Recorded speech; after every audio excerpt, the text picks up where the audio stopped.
let's look next at Sunstein's fourth thesis, that 9/11 conspiracy theorists, being extremists, are likely to become violent with terrifying consequences. He could not be more right. The government's 9/11 conspiracy theory has been used by extremists to invade and occupy 2 countries. Everyone agrees that each invasion has resulted in over 1 million deaths, and some experts put the total death toll at 5 or more million people. This is serious violence and terrifying consequences. Think how terrifying it would be to live in a country where you could not hold a wedding or a funeral without fear that missiles from a drone would strike your party at any minute. How about extremists in the 9/11 movement? The last time I checked, the death toll from them was up to 0. Talk about living in an Orwellian world. The most important of Sunstein's Orwellian claims is that of these competing theories, it is the one promoted by members of the 9/11 Truth movement that is devoid of evidence and demonstrably false. Now, that's where my written comments had ended.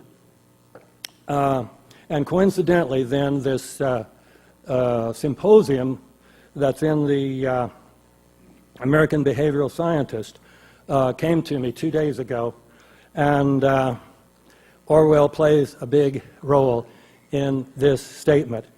And they quote his statement that about people living in dark times. And he says, if you keep alive your mind during this dark time, you can keep alive the secret doctrine, 2 + 2 = 4.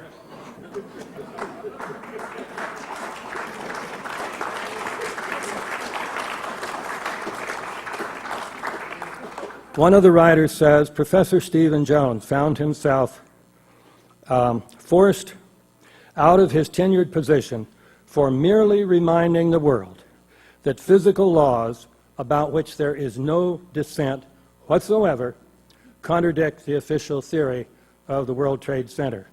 So now I'm pleased to present to you Stephen Jones, who has kept alive in this dark time the dark secret doctrine that Newton's laws have not been revoked. Well, that was very good. Thank you, David. I love David's writing. I've shortened my talk from a whole bunch of slides because I have another talk coming up, as some of you know, that you're welcome to come to, that Richard announced. I have a couple notes. So Richard asked me to tell you about that a little bit. I'll fit it into this a little bit then, Richard. 2 points I just would like to make. Delicious lunch. I hope I don't fall asleep. I came from Utah this morning early, but I know Richard got a lot less sleep than I did. The one point is there are 3 sources of information that I look to. One is David Griffin's book on World Trade Center 7. I think that book is exceptional. It's just solidly written, well written, and I'll be using that more as I contact people about 9/11. And the second is Blueprint for Truth by Architects and Engineers, and great DVD. There are other DVDs out there, but that's my favorite. And the third is this paper. Some of us, scientists, look at this paper. It has a lot of pretty pictures. The Harriet, Farrer, Jones, Adol paper, active thermitic materials.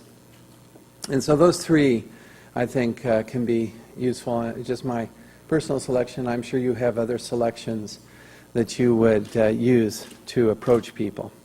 The second topic I'd like to mention briefly is this. Started with President Bush 1. Before Congress, he said, there are crises before us, but these present an opportunity for us to achieve, you remember what? A new world order. He spelled it right out. crises, and we're going to get this new world order. He said it on 9/11. Thank you. That's right. Back in 1990-something. 90 and 91. Okay, that's interesting. It was on 9/11, yeah. And then recently, it's not just the Republicans who are using that line. Kissinger said that basically the same thing. Rahm Emanuel, the same thing. You know, crisis gives us an opportunity to push things that we wouldn't think possible, but we know that this works with the American, well, with people, basically, the public, from the elite using crises. And Biden talked about real or, what was his term? Engineered, I think was the term. No, generated crisis. It can be either one. And it gets you to this end, their agenda.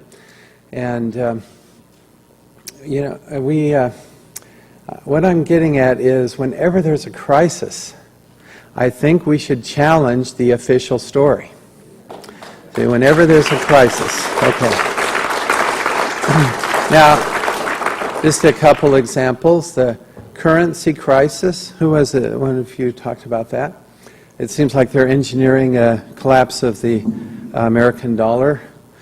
Carol Brulé can talk more about this than I can, but that does seem to be the case. And so, that they're talking about an international currency, right? That's their solution, which is part of this new global elite governing everything program that's obviously on their agenda. Now, global warming is a little bit sensitive. I know some people feel strongly one way or the other, but I'm just pointing out it is a crisis with an agenda. The solution seems to be some sort of global taxation and global governing body by the elite that know better than we do. See? Just saying, it's just a crisis.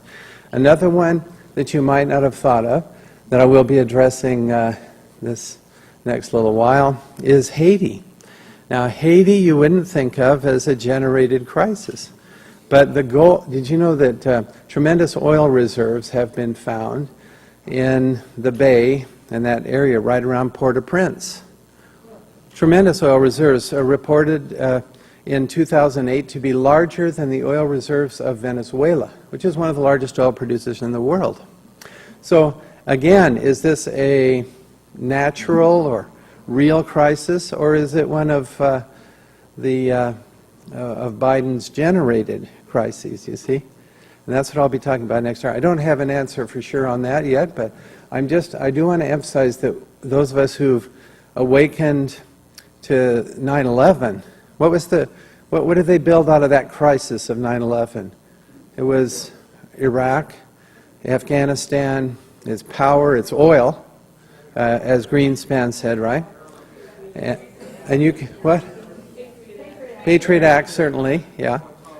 There's lots of things. Torture, I mean, they brought all these things in, it's like Orwellian and 1984. But the point is, every crisis, let's open our eyes, see what the official story is, and challenge it. Let's question these official stories that they associate with each crisis as it comes along. That's all I have to say. Thanks.